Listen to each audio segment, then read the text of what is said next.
যদি কোনো রোগী আপনার কাছে এসে বলে যে ডক্টর আপনি আমাকে যে চিকিৎসাটা দিয়েছেন আমি এই চিকিৎসাটা নিতে চাই না, বরঞ্চ আমি অল্টারনেটিভ মেডিসিন নিতে চাই। অল্টারনেটিভ মেডিসিনের মধ্যে হতে পারে সেটা হোমিওপ্যাথিক ট্রিটমেন্ট, হতে পারে সেটা আয়ুর্বেদিক ট্রিটমেন্ট বা অন্য যে কোনো কিছু। একজন রোগী যখন আমাদেরকে এই কথা বলে, তো ডক্টর হিসেবে আমাদের তখন কি রেসপন্স করতে হবে, আমাদের দায়িত্বটা কি? তো প্রথমে একটা জিনিস সবসময় মনে রাখা লাগবে যে আমরা কখনোই পেশেন্টের অটোনমিকে ডিসরেসপেক্ট করব না। আমরা হচ্ছে ফিজিশিয়ান, পেশেন্ট তার বডির ওপর কোন ধরনের ট্রিটমেন্ট হবে, কোন জিনিস ইনটেক করবে, কোন জিনিস ইনটেক করবে না, এই রেসপন্সিবিলিটি সম্পূর্ণ পেশেন্টের নিজের।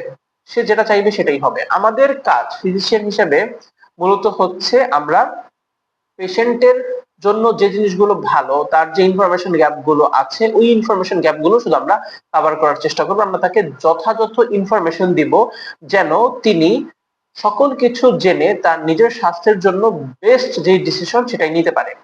তো রোগী যদি এসে বলে যে উনি অল্টারনেটিভ ট্রিটমেন্ট নিবে, আমাদের অবশ্যই নন জাজমেন্টাল থাকতে হবে, কখনোই আমরা জাজমেন্টাল হব না। নন জাজমেন্টাল কিভাবে থাকবো? আমরা আগে থেকেই ধরে নিব না যে উনি অল্টারনেটিভ ট্রিটমেন্ট নিচ্ছে তার কারণ উনি ফেসবুকে স্ক্যামের শিকার হয়েছে, বা আমরা এটা ধরে নিব না যে উনি অল্টারনেটিভ ট্রিটমেন্ট নিচ্ছে কারণ হয়তো আমার চিকিৎসাটা কাজ করতেছে না। বরঞ্চ আমরা নন জাজমেন্টাল থেকে পেশেন্টকে জিজ্ঞেস করব যে আপনি কেন অল্টারনেটিভ ট্রিটমেন্ট নিতে চাচ্ছেন এবং তার পেছনের কারণটা কি, আমরা সেটা এক্সপ্লোর করার চেষ্টা করবো। এটা হচ্ছে সব থেকে গুরুত্বপূর্ণ জিনিস এবং এটাই হচ্ছে দ্য ফার্স্ট ইনিশিয়াল রেসপন্স যেটা হতে হবে। তো আমরা যখন পেশেন্ট আমাদের সাথে তার কারণটা আলোচনা করবে যে উনি যে কারণে অল্টারনেটিভ ট্রিটমেন্ট নিতে চায়, ওই কারণ নিয়ে ধরে তারপর আমাদের সাথে ওই রোগীর সাথে কথা বলতে হবে।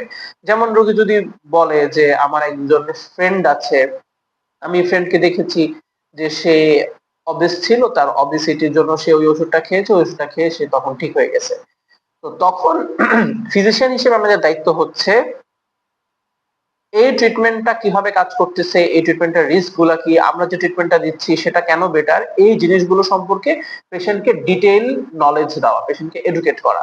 তো পেশেন্টকে এডুকেট করার পর পেশেন্ট যে দায়িত্ব মানে যে ডিসিশনটা নিবে ওটার প্রতি সবসময় আমাদেরকে রেসপেক্টফুল থাকতে হবে। আমরা কখনোই কোনো জিনিস চাপিয়ে দিতে পারবো না এবং জাজমেন্টাল হয়েও কোনো কথা বলবো না।